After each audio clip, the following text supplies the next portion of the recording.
Bhagavate Vasudevaya. Om Namo Bhagavate Vasudevaya. Om Namo Bhagavate Vasudevaya. Narayanam Namaskritya Naram Cheva Narottamam Devim Saraswatim Vyasam Tato Jayamudirayet Nashta Prayeshu Abhadreshu Nityam Bhagavata Sevaya Bhagavate Uttama Shloke Bhaktir Bhavati Neshtiki Om Jnana Timarandasya Jnananjana Shalakaya Chakshurunmilitam yena tasmai Shri Guruve Namaha. Sri Caitanya Manobhistam Sthapitam yena Bhutale Swayam Rupa Kadamayam Dadati Swapadantikam Vandeham Shri Guru Shri Yuta Padakamalam Shri Gurun Vaishnavamscha Shri Rupam Sagarajatam Sagana Raghunathan Tam Sajivam Sadvaitam Savadutam Parijana Sahitam Krishna Chaitanya Devam Shri Radha Krishna Padan Sahagana Lalita Shri Vishakha Nitamscha He Krishna Karuna Sindhu Dina Bandho Jagatpate Gopesha Gopika Kanta Radha Kanta Namostute Tapta Kanchana Gaurangi Radhe Vrindavaneshwari Vishmanu Sute Devi Pranamami Hari Priya Nama Om Vishnu Padaya Krishna Preshtaya Bhutale Srimate Bhakti Vedanta Swami Iti Namine Namaste Saraswati Deve Gauravani Pracharine Nirvisesha Shunyavadi Paschatya Deshatarine Vanchakalpa Tarubhyascha Kripa Sindhu Devacha Patitanam Pavanebhyo Vaishnavebhyo Namo Namaha Jai Sri Krishna Chaitanya Prabhu Nityananda Shri Advaita Gadadhara Srivasadi Gaura Bhaktavrinda Hare Krishna Krishna Krishna Hare Hare Hare Rama Rama Rama Hare Hare. Continue reading from Srimad Bhagavatam. We are on Canto 3, Chapter 14, Text 43. So now Diti is realized, oh, what did I do? So then she's trying to get the mercy of her husband, of her sister, of Lord Shiva. But she's also happy that, okay, that her sons are going to be killed by Krishna, because she knows, okay, if someone's killed by Krishna, then they are liberated. Na Brahma Danda Dasya na Bhuta Bhaya Dasya cha Narakas Chanu Grananti Yam Yam Yonim Asaugataha. A person who's condemned by a Brahmana or is always fearful to other living entities is not favored either by those who are already in hell or by those in the species in which he's born. A practical example of a condemned species of life is the dog. Dogs are so condemned that they never show any sympathy to their contemporaries. So what Bhagavatam is saying, a person who is condemned by a Brahmana or who is always fearful to other living entities. So if someone is being, because the example of the dog is given because they are fearful to each other, they're not able to live in harmony with each other. Now I think, the dogs, poor things, I think they have done a lot of genetic modification for them, At least in Taiwan, I know that that's why you don't hear them barking so much, and their genes are also crossed, so they look more cuter. So their features are like, their nose is cuter, and then the way they look is cuter. But anyway, this is the natural. So who's always fearful to the other living entities. So we should try not to be fearful to other living entities, Or what am I doing? Am I being fearful to others? So we should be a friendly to everyone, kind friend to everyone. That's what Krishna sees. Compassionate, no?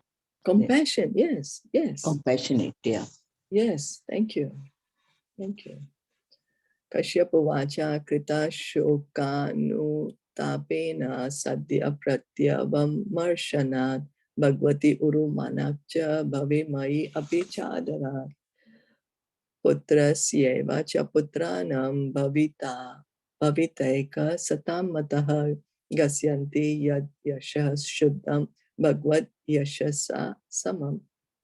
The learned Kashyap said, because of your lamentation, penitence, and proper deliberation, and also because of your unflinching faith in the Supreme Personality of Godhead and your adoration for Lord Shiva and me, one of the sons, Prahlad, of your son, Hiranyakashipu, will be an approved devotee of the Lord, and his fame will be broadcast equally with that of the personality of Godhead. So here Kashyap Muni is giving her a benediction. He's giving her a benediction, and he's also telling her what's going to happen in the future. He's saying, oh, you're lamented. You know, you did something wrong, but you're lamenting about it. And you're thinking clearly, well, oh, what did I do and what's going to happen? And you have faith in Krishna because of your unflinching faith. What is unflinching? You know, like that firm faith, the nishtha. She had firm faith that, oh, my sons, for a mother, can you imagine, for a mother thinking, hearing before her child is even born that, oh, my child is going to be demoniac and then he's going to be killed by Krishna. But she's happy that they are going to be killed by Krishna. Why? Because, oh, that's for my children's ultimate good. So she has that faith. Whatever Krishna is going to do is good for me. The unflinching faith. So we should try to imbibe this unflinching faith in Krishna. And he's telling her adoration for Lord Shiva and me. Because she was, of course, she is a very dutiful wife, chaste wife, you know. So she was very, what do you say, attached to Kashyap Muni and also to Lord Shiva. We saw how she was praying to Lord Shiva also earlier. So she gets the greatest benediction that your grandson is going to be Prahlad Maharaj. Till today, we give examples of Prahlad Maharaj, such a pure devotee, you know. Till today, imagine, now this is in all the way in Satyug, and now we are in Kalyug. How many millions of years have passed? An approved devotee of the Lord, and his fame will be broadcast equally with that of the personality of Godhead. So that's what it is. When one is a pure devotee of the Lord, they become very famous. Very famous. As Krishna is famous, he's not like how like the bosses, huh? That only I should become famous, I should be only in the limelight, and everybody else should be under me. You know, Krishna is not like that. He's like, enjoy with me. I'm famous. You also become as more famous than me. He feels happy. My devotee becomes more famous than me. He could have killed everyone on the battlefield of Kurukshetra by himself, but he didn't do that. Why? He wanted to see his devotee Arjun become famous as the hero of Kurukshetra. That's how loving he is, you know. He's saying, I don't need fame for myself. I want my devotee to become famous. Any comments, thoughts, anything to add?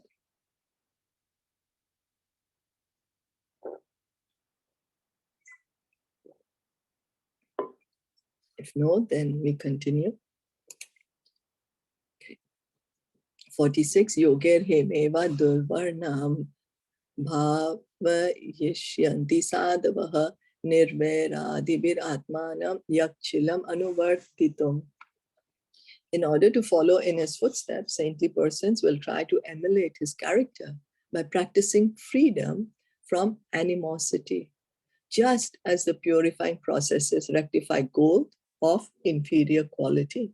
So here, Kashyap Muni is telling how the grandson is going to be.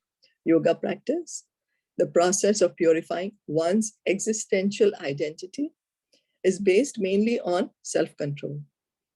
Without self-control, one cannot practice freedom from animosity. In the conditioned state, every living being is envious of another living being. But in the liberated state, there is an absence of animosity. So in this material world, each living entity is potentially envious of another. What does it mean? We are all envious of each other. What is the greatest envy? That we are keeping ourselves from Krishna, from going back home, back to Godhead. That's the greatest envy. We are all envious of each other. Why this one has more than me? I want to be greater. And where does this envy stem from? Anyone?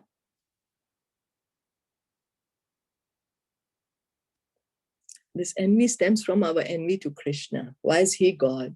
Why can't I be the enjoyer? Why can't I be the master? I'm the master. Why should I be the servant? That's envy. So because of this envy of Krishna, we are here in this material world. Krishna says in the Bhagavad Gita, all living in the 7th chapter, I think it's text 27, all living entities are born in this material world with hate and delusion. Because of hate and delusion, because of our envy to Krishna. We are not able to understand he's so loving. He has such wonderful qualities. We don't see that. We are just saying, oh, why can't I be the controller? Why can't I be the owner of everything? Why can't I be the enjoyer? That's what we are looking at, instead of seeing how wonderful Krishna is. So, and this envy, because of our envy of Krishna, we get envy of each other, each and every living entity. So that is the conditional state. But the liberated state, in the spiritual world, there is no envy. In the spiritual world, in Vaikuntha, there is no envy. Everything is in harmony. Everyone is in harmony. Prahlad Maharaj was tortured by his father in so many ways, yet after the death of his father, he prayed for his father's liberation by the Supreme Personality of Godhead. He did not ask any benediction that he might have asked, but he prayed that his atheistic father might be liberated. He never cursed any of the persons who engaged in torturing him at the instigation of his father. So this is a pure devotee. Prahlad Maharaj is a pure devotee. Lord Nishingadev asked him, ask me a benediction. I'm pleased with you. Prahlad Maharaj said, my dear Lord, I'm not a businessman. I'm not your devotee because I want something from you. I don't want anything from you. It's not that I'm chanting prayers for you because I want something from you. He says that. We are going to hear it in the 7th canto. Prahlad Maharaj and his prayers and this whole pastime. And then Nishingadev still tells him, no, tell me, I'm really pleased by you. I really want to give you a benediction. So Prahlad Maharaj says, I don't need any benediction for myself. But my father, he was very demoniac. I know he's, done many wrong things. So his future is very bad. But please have mercy on him. Please be kind to him and liberate him. Now the same father is trying to kill 5-year-old Prahlad. He's only 5 years old. He wants to kill him by so many ways: poison, trident, snakes, demons, fire, throwing from a mountain, drowning in the ocean. Can you imagine what emotional stress a person would go through? A 5-year-old child? I mean, how would we behave in that circumstance? What would go through us? We would be so fearful, terrified. Imagine. But here, this is the pure devotee. That's the reason they are glorified. That's the reason till today we are speaking of his glories. He is 5 years old. What is he saying? Please forgive my father. And he never said, all these demons who are trying to hit him by the trident, he didn't say, hey, what you're doing to me, may you, he's not cursing them, anything. He's just situated on the liberated platform and in his love for Krishna. That's the reason the pure devotees are glorified, because of these magnificent qualities that they have. And why is that? Because they love Krishna so much. It's all based on love, loving relationship. So, is that okay? Anybody wanted to add anything? No, all is good. Yeah. Clear. So when we glorify the devotees, the pure devotees of the Lord, we glorify them so that we can also try to, get some of their imbibe some of their qualities. So you know how association, when we associate with something, we take on that quality, right? Yes. Association is like a crystal which reflects what you're associating with. So if we try to remember the pure devotees, try to glorify them, try to understand their mood, then we can hope, that some one particle of that quality can manifest in us. One atom of that quality could manifest in us. So means like we should associate them more. Yes, by speaking about them, we are associating with them. Right? By hearing about them, by trying to understand their mood, we are associating with the pure devotees. Yeah. Yad prasadat idam vishvam prasadati yad atmakam saswadrig bhagavan yasya toshyate ananya ananyaya drisha. Everyone will be pleased with him because the personality of Godhead, the supreme controller of the universe, is always satisfied with a devotee who does not wish for anything beyond him. So now this is what a pure devotee's position is. Everyone will be pleased with him because the personality of Godhead, the supreme controller of the universe, is always satisfied with a devotee who does not wish for anything beyond him. So if one is a pure devotee, everyone will be pleased with him. Why? Because Krishna is pleased with him. Why is Krishna? And who's Krishna? The supreme controller of the universe. The supreme controller of the universe. He is satisfied with the devotee. Why? Because the devotee does not want anything for himself. He just wants to be with Krishna. He loves Krishna so much. It's a loving relationship between the soul and Krishna. That's all it is. Like a mother and the child. When a child is small, the child just wants to be with the mother no matter what. Just because of the love. And the mother also with the young child, when the babies, the mother also just wants to be with the baby. Why? It's because of this love. That's why Prabhupada would say, in this world, we do not see love actually. All we see is lust in the name of love. Only a slight, we can get a slight understanding of love when we see a mother and a child, the mother caring for the child. That we can see a slight representation of love in this material world. So we should aspire to have this love for Krishna because it's there in our heart. The Supreme Personality of Godhead is situated everywhere as the Super Soul, and he can dictate to anyone and everyone as he likes. So Krishna is there in our heart. He says in the Bhagavad Gita 15 chapter that I'm the super soul in everyone's heart. And from me comes knowledge, remembrance, and forgetfulness. Knowledge, remembrance, and forgetfulness. We are so proud of our knowledge. I know so much. I have so much gyan. I have so much. Where does that come from? Krishna says he's the one who's giving it. He's situated in our heart. And it's because of him. And so he can dictate to anyone and everyone as he likes. Now, dictate to anyone and everyone as he likes. We think we can do that, We think I have a right to tell everyone anything what I want to tell them. But do we? What reaction do we get? Especially if we are in the mood of dictate, We try to boss around someone, somebody look at us and say, hey, who are you? Why should I listen to you? Get out of here. But Krishna, he can. He's in our heart. He's the Paramatma. He can inspire us anyway. Any way he likes, he can inspire us. That's his position. He is Swarat, Abhigya Swarat, supremely independent. But we are not.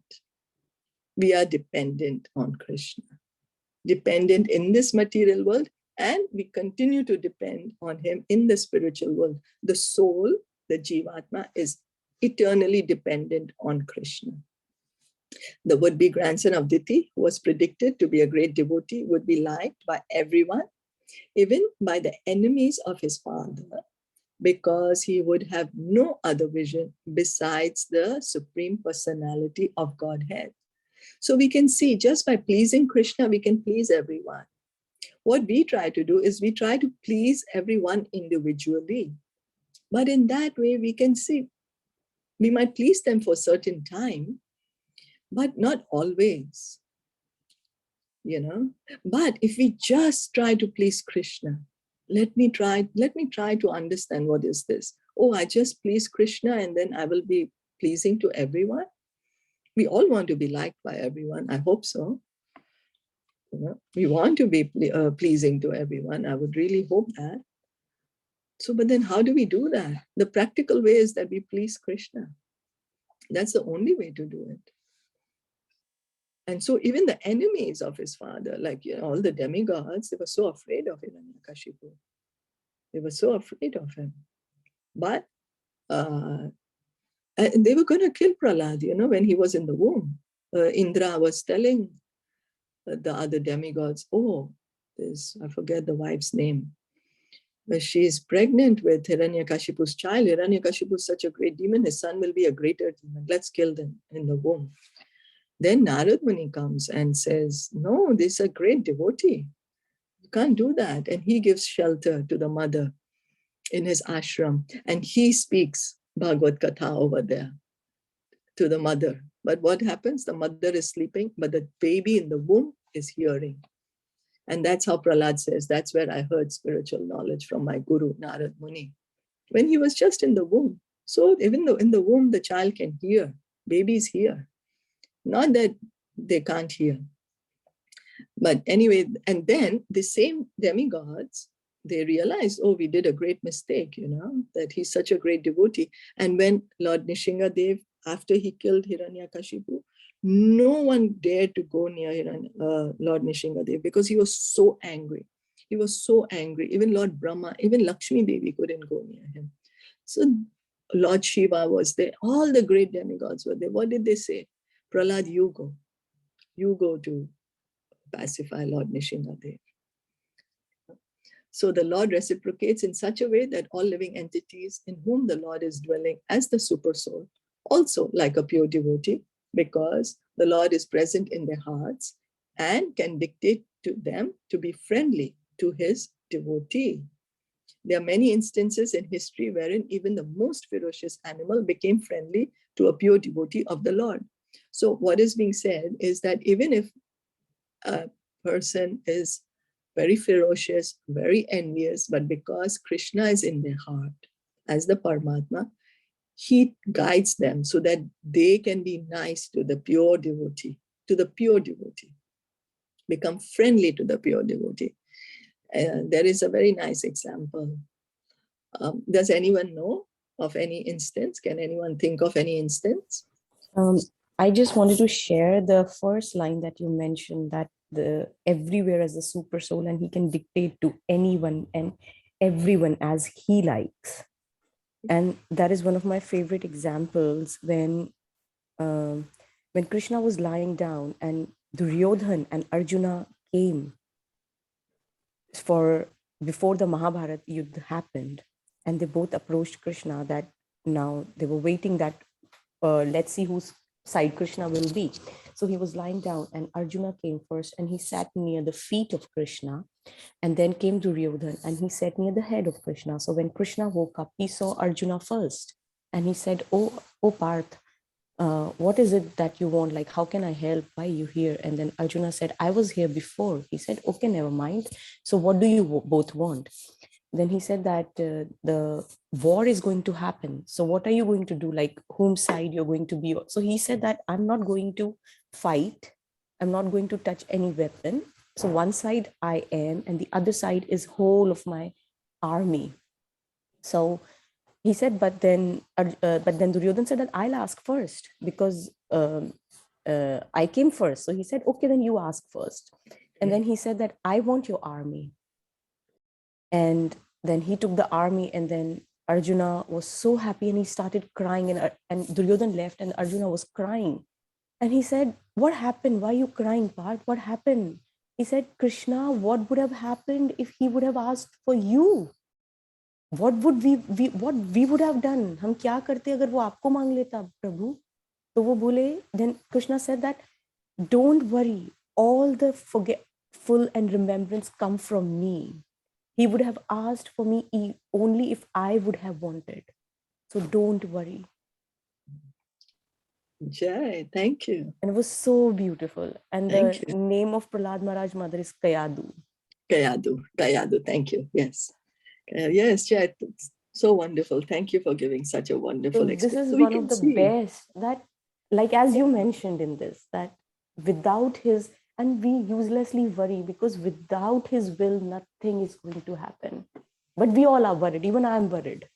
I'm also worried sometimes, but then I always remember this incident and I say that, why am I worried? Yeah. Yeah, we are in the conditioned life. So of course, we get anxiety, fear. Yeah. And then we just have to again try to remember Krishna. What else can we do in our position, right? Yeah. What else can we do? But thank you for such a beautiful example to show how Krishna loves his devotee so much. That's all it is, loving exchange between the devotee and Krishna. And then another instance that I remember, that most ferocious animal became friendly to a pure devotee of the Lord, is Haridas Thakur. He used to live in a cave. And so many people used to come to speak to him because he is such an amazing, pure devotee. Everyone wanted to associate with him, So so many people would come to him and to be with him. But but in that cave also used to reside one snake, a big snake. So one day they told him that, and Haridas Thakur was fine with it because he's a pure devotee. To him, a snake or a living or a human being is on the same platform because he's on the platform of the soul himself, right? So he's seeing everyone as equal, and he's seeing everyone as a part and parcel of Krishna, not only equal. He's a pure devotee. He's seeing that the snake is also part and parcel of Krishna. So he had no problem living with the snake. But the devotees told him that, we are so scared to come here because we are always afraid that the snake is there, So we are very afraid of the snake, and there's a bad smell kind of coming from the snake. So Haridas Thakur said, oh, well, I don't have any problem, but if y'all have issues, okay, then I will leave. I will leave the cave. I will go and live somewhere else, and then y'all can visit me there. Then what happened? The next day, the snake left the cave by himself because Krishna inspired the snake to leave, Said, oh, because of me, you're being into trouble. Why should Haridas Thakur leave the cave? Let me leave the cave and let the devotees continue to associate with him. So this is how Krishna inspires everyone in the heart to become friendly to a pure devotee.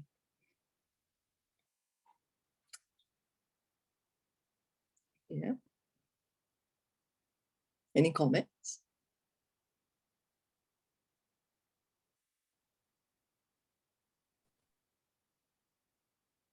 No, this is just so beautiful that we have to keep faith, unflinching, as you mentioned. Unflinching. Yeah, we just read the word. Yes, just in the previous verse, unflinching. You see the words, if we just try to break down the words. That's why I so appreciate reading with you all, Before, when I would read Bhagavatam, I would sleep. But fall asleep reading Bhagavatam, I'm sleeping, But now you all have given me the opportunity to read with you all. I try to read the words. Oh, really? This word is written. What does it mean, So, yeah. So I think let's stop here for today. Okay. So thank you so much for joining in today morning. Srimad Bhagavatam ki jai, Srila Prabhupada ki jai. Gaura Premanande, Hari Bol, Hare Krishna. Thank you so much. Thank you. Thank you.